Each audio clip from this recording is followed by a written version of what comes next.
오늘도 우리 사는 이야기 찾아주셔서 감사합니다. 사연자분이 보내주신 이야기 시작해볼게요.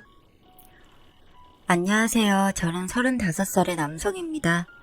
3년 전 친구의 소개로 지금의 아내를 만났고 외모가 너무 제 스타일이고 직장도 정년 보장되는 공무원이었기에 너무 좋아 연애를 하고 결혼까지 하게 되었습니다.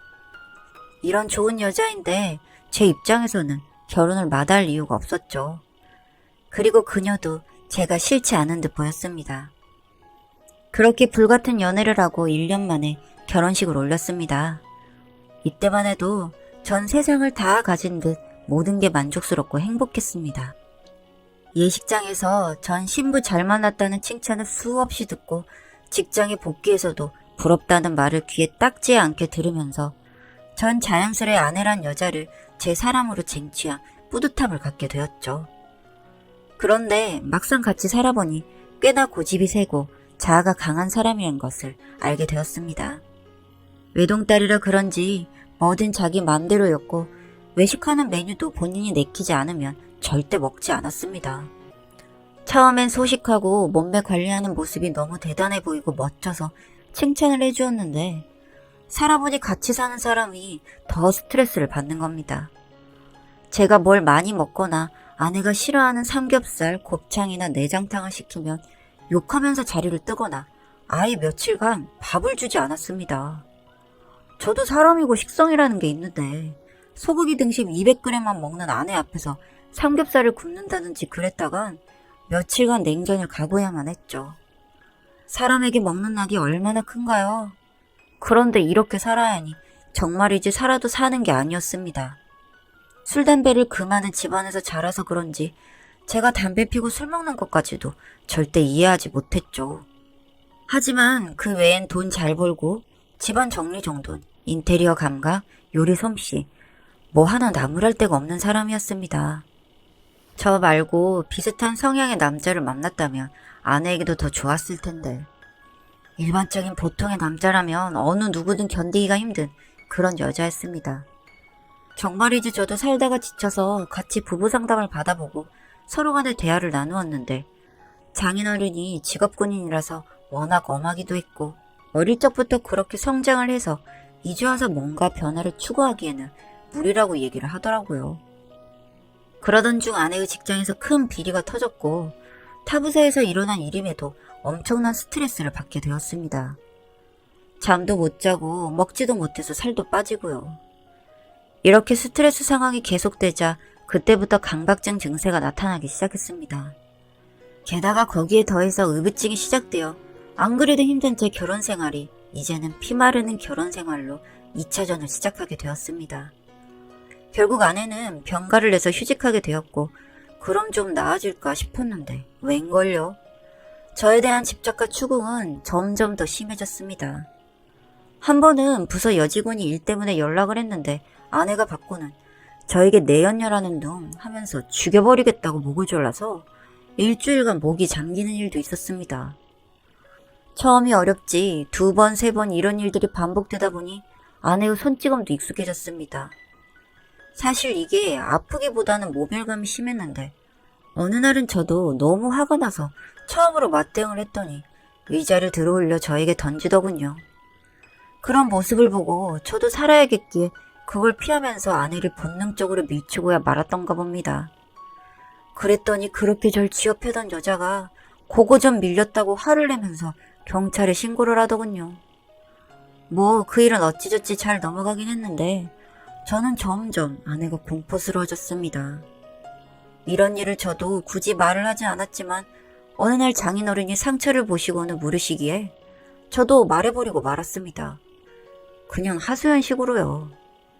그랬더니 장인어른이 저 보는 앞에서 아내의 뺨을 때리면서 어디 감히 남자 몸에 손을 대냐고 고함을 지르는 겁니다. 전 뜯어 말리고 장모님은 혼절하시고 난리도 그런 난리가 없었습니다. 집에 와서 그날부터 저희는 각방을 쓰게 되었습니다. 나중에 알게 된 사실인데 아내는 어릴 적부터 장인어른께 심한 체벌을 반복적으로 받아왔다고 들었습니다. 그건 장모님도 예외가 아니었고요. 그 이야기를 듣고 나니 전 그게 이제 와서 나를 향해 발현된 거구나 하고 아내를 이해할 수 있었습니다. 그러고 나니 아내가 안쓰러워지기 시작하더군요. 그 어린 시절의 심한 체벌들이 얼마나 상처가 되고 아팠을지를 생각하니 이제까지 아내에 대한 미움과 서러움, 모멸감 등을 저 나름대로 해소하게 되더라는 겁니다. 그리고 저는 그녀를 품어주기로 결심했습니다. 어떻게든 이 과정을 넘어가면 뭔가 달라질 거라는 희망을 갖고 아내에게 뭐든 맞춰보려고 노력을 했습니다. 그리고 저와 함께 정신과 치료도 같이 받기로 약속했고요. 물론 진료실은 따로 다니지만 제 제안에 동의해준 아내가 너무나도 고마웠습니다.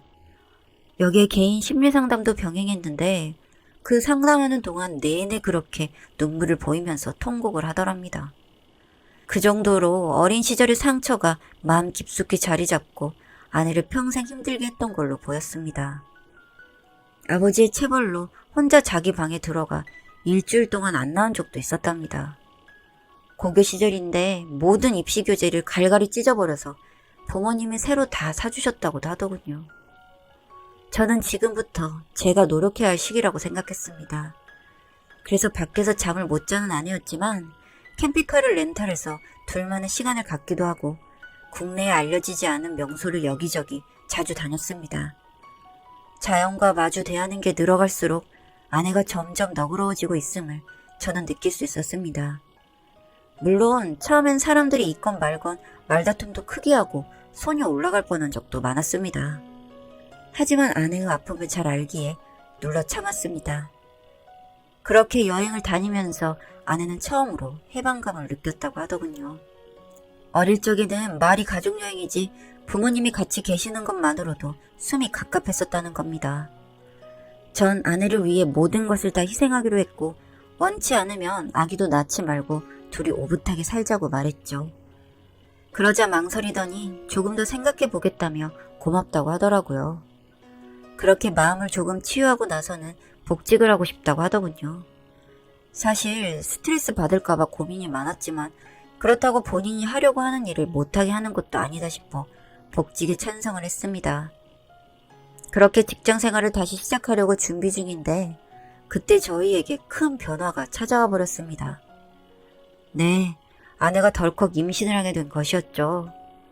임신 기간 동안에는 약도 끊어야 하고 입덧이 시작되면 계속 누워있어야 할 텐데 아무래도 복직은 미루는 게 좋겠다고 했습니다. 처음에는 완강하게 거부하던 아내였지만 막상 임신 증상이 나타나자 스스로 휴직을 연장했습니다. 원래도 잘 안 먹고 몸매 관리한다고 빡세게 운동에 매달리는 아내가 안 돼 보여서 임신 기간 중에라도 신경 쓰지 말라고 하면서 임산부 요가 등록해주고 제가 요리를 배워서 태교해 주온 이것저것을 만들어서 먹여주었습니다. 한 3개월까지는 정말 피골이 상접했었는데 입덧이 서서히 가라앉고 나서는 제가 해주는 요리와 사내 진미를 구해서 같이 먹으면서 예쁘게 볼살도 붙었습니다. 무엇보다 태교를 하면서 아내가 심신이 건강해지는 것 같아 좋았습니다. 간혹 화가 치밀어 오를 때는 있는데 전처럼 저에게 공격적으로 덤비진 않았습니다. 제 정성이 그나마 빛을 발하는 것 같아 만족스러웠죠. 임신 중기가 넘어가면서부터는 숨이 차고 힘들다면서 외출도 안 하고 집에만 있게 되었는데 저는 그 시기도 걱정이 돼서 잠을 못 이룰 지경이었습니다. 제가 직장에 간 사이 혼자 있을 때 무슨 일이라도 일어날까봐 너무 염려가 되어서였죠. 그러다가 저도 회사에 육아휴직을 신청하고 아내와 함께 시간을 보냈습니다. 여행도 다니고 맛있는 것도 먹고 가사노동은 제가 거의 해주며 아내의 마음 편한 태교를 도왔습니다. 그렇게 시간은 빛의 속도로 흘러 분만 예정일이 되었습니다. 아내의 고통을 생각해서 가족 분만실로 들어갔고 아내와 함께 호흡하고 힘을 주고 손을 잡고 함께 했습니다. 너무나 아팠는지 제 손을 꽉 잡고 놓아주질 않더군요.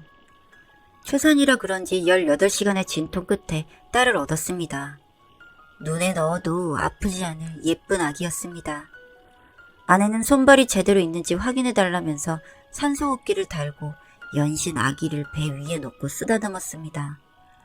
양가 식구들도 저희 아기의 출산을 기뻐해 주셨고 정말 감동스러운 순간이었죠. 저도 모르게 두 눈에서 눈물이 흘렀습니다. 그렇게 아내는 산후조리원 특실에서 4주 동안 있으면서 완벽하게 모유 수유를 성공시켰고 몸도 회복돼서 건강한 모습으로 퇴소를 했습니다. 그 후 아내는 집에 와서 베이비시터분과 함께 아기를 키우면서 사람이 예전처럼 예민하고 까칠한 면이 나아져서 타인과 함께 같이 시간을 보낼 수 있게 되었습니다. 전 회사가 바쁜 탓에 복직을 하게 돼서 퇴근할 때까지가 걱정이었는데 의외로 아내는 잘 버텨내고 있었습니다. 처가 식구들도 가끔이지만 들러서 아기도 보고 가신다고 들었고요. 출산 후 3개월이 지나자 아내는 저에게 맛있는 음식을 해준다면서 삼겹살과 쌈, 그리고 된장찌개를 준비해서 퇴근하는 저를 맞았습니다. 그리고는 냉장고에서 손질된 곱창과 양을 꺼내 같이 구워주었고요. 이게 뭐 별거냐고 하실 수 있겠지만 예전의 아내에게는 절대 기대할 수 없었던 것들이었기에 저는 그 밥상이 너무 황송할 지경이었습니다. 조심스럽게 아내에게 이제 냄새나 보기에 괜찮냐고 했더니 이젠 견딜만 하답니다. 그날의 만찬은 아마도 평생 잊을 수 없을 것입니다. 지금은 딸아이가 돌잔치를 앞두고 있어 열심히 이벤트를 고민하고 있는 중인데 딸을 보니 저희 부부의 과거가 떠올라 이렇게 글을 적어보게 되었습니다. 정말 다사다난했던 신혼 초부터 현재까지 중간에 고비가 있었지만 저와 아내의 사랑이 있어 행복한 삶을 살고 있습니다. 고비였던 그 순간을 생각해보면 가시밭길이었지만 말처럼 순간이었고 그때 아내의 손을 놓지 않고 여기까지 온 것에 대한 보람을 느낍니다. 긴 글 읽어주셔서 감사합니다.